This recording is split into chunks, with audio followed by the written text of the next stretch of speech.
door slamming, short tempers, silence that feels louder than shouting. Many parents assume teenage anger is just a phase. But what if it's often taught, unintentionally, at home? Without realizing it, well-meaning parents can fuel frustration, resentment, and emotional distance through everyday words, rules, and reactions. This isn't about blame. It's about awareness. When control replaces connection and listening gives way to lecturing, anger quietly takes root. Understanding these hidden triggers is the first step toward raising teens who feel heard, respected, and emotionally safe. Many parents don't realize how powerful their words become during adolescence. What may sound like helpful feedback or motivation can feel like a constant judgment to a teenager who is already trying to figure out who they are. Repeated criticism about grades, appearance, attitude, friends, or choices slowly chips away at a teen's sense of self-worth. When praise is rare and correction is constant, teens begin to believe that nothing they do is ever good enough. This emotional pressure often turns inward first, creating self-doubt and shame, and then outward as anger when those feelings become too heavy to carry. Teenagers are especially sensitive to tone and repetition. A single critical comment might be brushed off, but daily remarks like, "Why can't you be more responsible?" or "You always mess things up," start to define how they see themselves.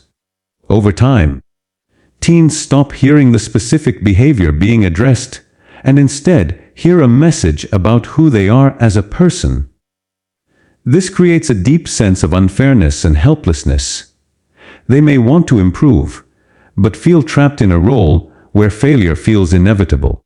Anger becomes a protective response, a way to push back against a voice that feels constantly disappointed in them.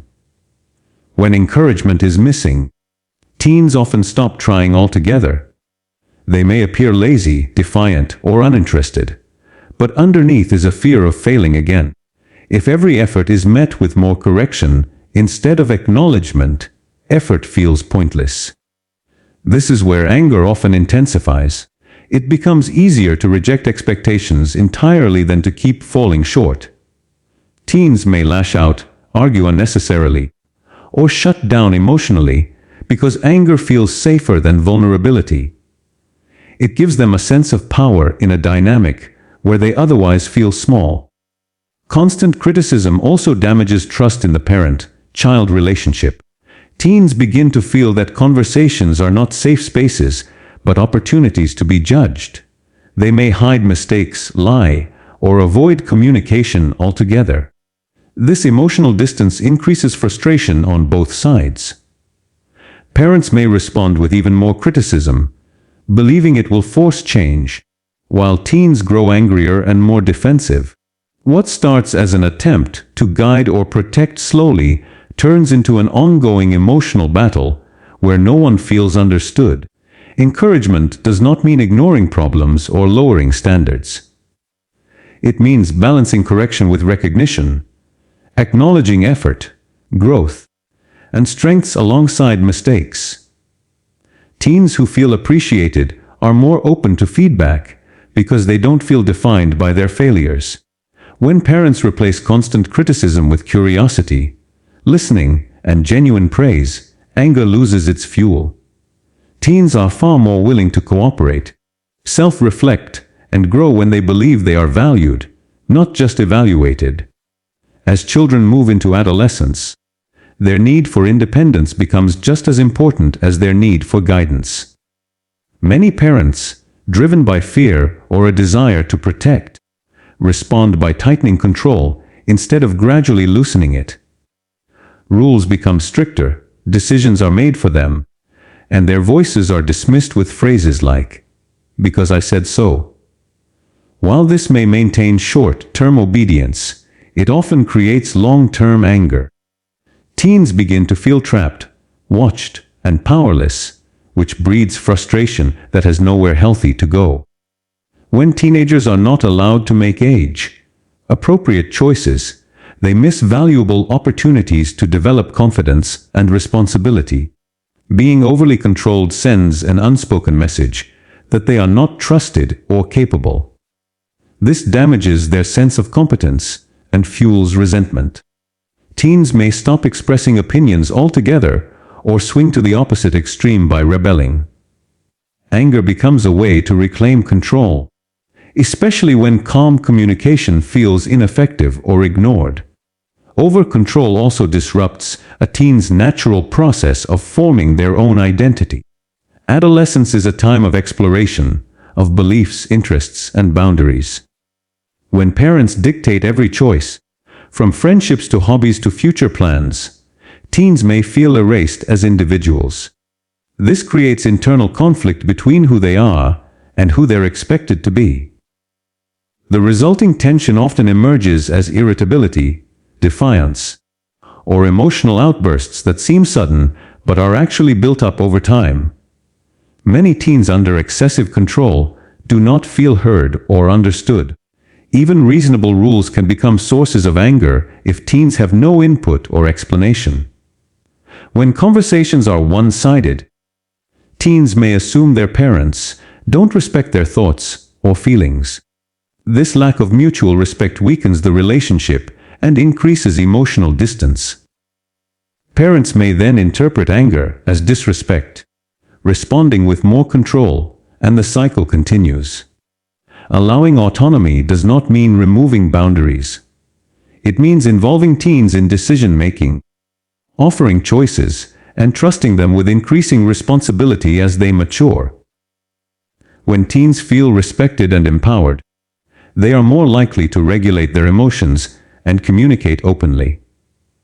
Independence, when guided rather than restricted, reduces anger and builds mutual trust, helping teens grow into confident and emotionally balanced adults.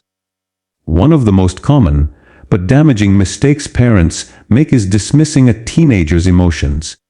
Statements like, "You're overreacting," "It's not a big deal," or "You shouldn't feel that way," may be intended to calm situations, but they often have the opposite effect. For teenagers, whose emotions already feel intense and unfamiliar, dismissal sends the message that their inner experiences are wrong or unimportant. When emotions are repeatedly brushed aside, teens don't learn how to manage them, they learn how to suppress them, and suppressed emotions often resurface as anger. Adolescence is a period when emotional regulation skills are still developing. Teens experience feelings more intensely, but lack the experience to process them effectively. When parents respond with minimization or impatience, teens may feel embarrassed or ashamed of their emotions. Over time, this creates confusion and frustration. They may stop trying to explain how they feel, believing it will only lead to ridicule or dismissal. Anger then becomes the most accessible emotion because it feels powerful and protective, unlike sadness or vulnerability, which now feel unsafe to express. Ignoring emotions can also teach teens that emotional expression leads to conflict rather than connection. If opening up consistently results in lectures, comparisons, or solutions instead of empathy, teens learn to keep their feelings inside. Those unexpressed feelings don't disappear, they accumulate. Small disappointments stack on top of each other, until even minor triggers lead to intense reactions. Parents may see these outbursts as irrational, but they are often the release of months or years of unheard emotions. When teens feel emotionally invisible, they may seek validation elsewhere or act out to be noticed. Anger becomes a way to demand acknowledgement when calm expression has failed. A raised voice, slammed door, or harsh words may be the only strategies they have left to communicate distress. Unfortunately, these behaviors often attract punishment rather than understanding, reinforcing the belief that their emotions are unacceptable and deepening the emotional divide. Validating emotions does not mean agreeing with behavior. It means recognizing a teen's feelings as real and worthy of attention. Listening without interrupting, naming emotions, and showing empathy helps teens feel safe enough to process what they're experiencing. When teens feel understood, their need to express pain through anger decreases. Emotional validation builds trust, teaches healthy regulation, and shows teens that their feelings are not weaknesses, but signals that can be managed with support. Inconsistent rules and unpredictable discipline create an environment where teens never quite know what to expect. One day a behavior is ignored. The next day it's punished harshly, and sometimes the same action is met with entirely different reactions, depending on a parent's mood. For teenagers, this lack of consistency feels deeply unfair. When rules seem to change without warning, teens often interpret it as personal targeting rather than guidance, which quickly generates frustration and anger. Adolescents rely on structure more than they often admit. Clear expectations help them feel safe and grounded, even when they push against boundaries. When discipline is inconsistent, teens struggle to understand where those boundaries actually are. They may feel anxious trying to predict consequences or resentful when they are punished for something they did last time with no problem. This unpredictability makes it difficult for them to self-regulate. Since they're not sure which behaviors are truly wrong and which ones are just temporarily unacceptable. Inconsistency also weakens a parent's credibility. Teens are highly observant and quick to notice contradictions. When rules are enforced selectively or consequences feel impulsive, teens may stop taking them seriously. Instead of seeing discipline as fair or necessary, they see it as arbitrary. This often leads to power struggles, where teens argue not just about the rule itself, but about the injustice behind it. Anger grows when teens feel they're being controlled rather than guided. Emotional reactions from parents, such as yelling when stressed or being lenient when tired, can further fuel resentment. Teens may feel responsible for managing a parent's emotions or believe that fairness depends on catching their parent in the right mood. This dynamic creates emotional insecurity and breeds anger, because teens feel they cannot rely on stable support or leadership at home. Consistency doesn't mean rigidity or harshness. It means clear rules, predictable consequences, and calm follow-through. When teens know what to expect, they are less likely to feel blindsided or resentful. Predictable structure actually reduces anger by creating a sense of fairness and stability. Teens may still challenge limits, but they are far more likely to respect them when they trust that the rules are steady, reasonable, and not emotionally driven. Teenagers learn far more from what parents do than from what they say. When anger is the primary way adults in the home respond to stress, conflict, or mistakes, teens absorb that behavior as normal and acceptable. Yelling, sarcasm, harsh tones, door slamming, or emotional withdrawal all become part of the emotional environment teens grow up in. Even when parents justify these reactions as being pushed too far, teens internalize the message that anger is how problems are handled. Parents often underestimate how closely teens observe emotional reactions. A parent who explodes over small inconveniences or handles conflict with hostility unintentionally teaches that self-control is secondary to emotional release. Teens may mirror this behavior with siblings, peers, or parents themselves. When they struggle to regulate emotions, it's not defiance. It's modeling. Anger becomes the language they've learned for expressing frustration, disappointment, or feeling unheard. This dynamic becomes even more damaging when parents preach calm communication but practice something different. Teens are quick to recognize hypocrisy, being told to calm down, while a parent is visibly angry sends conflicting signals and decreases respect. Teens may feel justified in their own outbursts, believing they're simply responding in the same way they were taught. Over time, anger becomes a shared communication style rather than an exception. Parental anger also affects how safe teens feel emotionally. When anger is frequent or unpredictable, teens may walk on eggshells, suppress emotions, or stay constantly defensive. This emotional tension builds resentment. Teens may begin to associate vulnerability with risk and anger with protection. As a result, they may respond aggressively even in situations that don't call for it, because that's the emotional state they feel most practiced in.